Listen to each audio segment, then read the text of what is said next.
சமீபத்தில் ஒரு AC coffee ஷாப்புக்கு போயிருந்தேன். ரொம்ப நிசப்தமாக இருந்துச்சு. ஒரு 60-65 வயசு இருக்கக்கூடிய 3 பேர் என்னோட பின்னாடி டேபிளில் உட்காந்து பேசிட்டு இருந்தாங்க. இடம் ரொம்ப அமைதியாக இருந்ததுனால அவங்க பேசுனது எனக்கு ரொம்ப கிளியராக கேட்டுச்சு. ஃபர்ஸ்ட்ல உள்ள சார் சொன்னாங்க, என் தங்கச்சி பொண்ணை ரொம்ப பெரிய இடத்துல கட்டி கொடுத்துருந்தோம். முதல்ல எல்லாம் ரொம்ப நல்லா பிஹேவ் பண்ணாங்க. அடுத்து பார்த்தா இப்போ நாங்கள் யாருமே பொண்ணை பார்க்க வரக்கூடாது, ஃபோனில் கூட பேசக்கூடாதுன்னு சொல்கிறாங்க. பொண்ணையும் எங்களை பார்க்கறதுக்கு அலோவ் பண்ண மாட்டாங்க அப்படின்னு சொல்லிக்கிட்டே இருக்கும்போது அழுதுட்டார். ரெண்டாவது சார் என் தம்பி பையனுக்கு கல்யாணம் பண்ணி வச்ச 2-3 வருஷம் நல்லா தான் போச்சு, இப்போ நீங்க மட்டும் வந்தா போதும் மாப்பிள்ள அப்படின்னு சொல்லி அவனை அவங்க வீட்டோட மாப்பிள்ள மாதிரி கூட்டிட்டு போயிட்டாங்க அப்படின்னு சொல்லி ரொம்ப வருத்தப்பட்டார். மூணாவது சார் ரொம்ப அமைதியா இருந்தாரு, ஒண்ணுமே பேசல. உடனே இவங்க 2 பேரும் கேட்டாங்க, ஏன் அமைதியா இருக்கப்ப ஒண்ணுமே நீ சொல்ல மாட்டேற அப்படின்னு. உடனே அந்த மூணாவது சார் சொன்னாரு, இது உங்க 2 பேரோட இஷ்யூ கிடையாது, இது காமன் இஷ்யூ.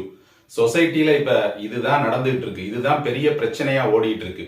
இந்த காலத்து பையன் பொண்ணு எல்லாருமே ரொம்ப மெச்சூர்டா நல்ல டைப்பா தான் இருக்காங்க. 2 தரப்பு வீட்டு ஆளுகளும் வேணும்னு பையனும் நினைக்கிறாங்க, பொண்ணு நினைக்கிறாங்க. ஆனா பையனோட அப்பா அம்மா பொண்ணோட அப்பா அம்மாக்கு அவ்வளவு மெச்சூரிட்டி பொறுமை இருக்கிறது இல்ல. ஈகோ ரொம்ப இருக்கு.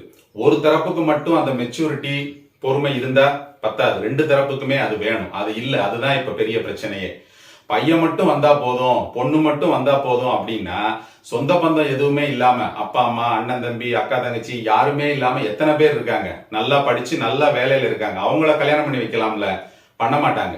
ஏன் அப்படின்னா சபையில சொல்லணும்ல, ரிலேட்டிவ்ஸ் முன்னாடி சொல்லணும்ல, இன்னார் பேரன், இன்னார் பேத்தி, இன்னார் பையன், இன்னார் பொண்ணு, இன்னார் தம்பி, இன்னார் தங்கச்சின்னு சொல்லணும்ல. அதுக்காக இப்படி பண்றாங்க. கர்மா ஒரு பூமாரன் மாதிரி. தேன் கூட்டுல கல்லெறிஞ்சவங்க அந்த தேனிக்கு பயந்து ஓடிக்கிட்டே தான் இருக்கணும். அதே மாதிரி குருவிக்கூடு மாதிரி இருக்கக்கூடிய வீட்டுல அந்த ஒற்றுமையில கல்லெறிஞ்சவங்க அந்த கர்மாவை செஞ்சதுக்காக வாழ்க்கை ஃபுல்லா ஓடிக்கிட்டே தான் இருக்கணும் அப்படின்னு சொல்லி அந்த மூணாவது சார் சொன்னாங்க. எனக்கும் அவர் சொன்னது ரொம்ப கரெக்ட் அப்படின்னு தான் பட்டுச்சு. நீங்க என்ன நினைக்கிறீங்க? வாங்க நண்பர்களே, தொடர்ந்து பயணிப்போம் பூவின் மனக்குரலுடன்.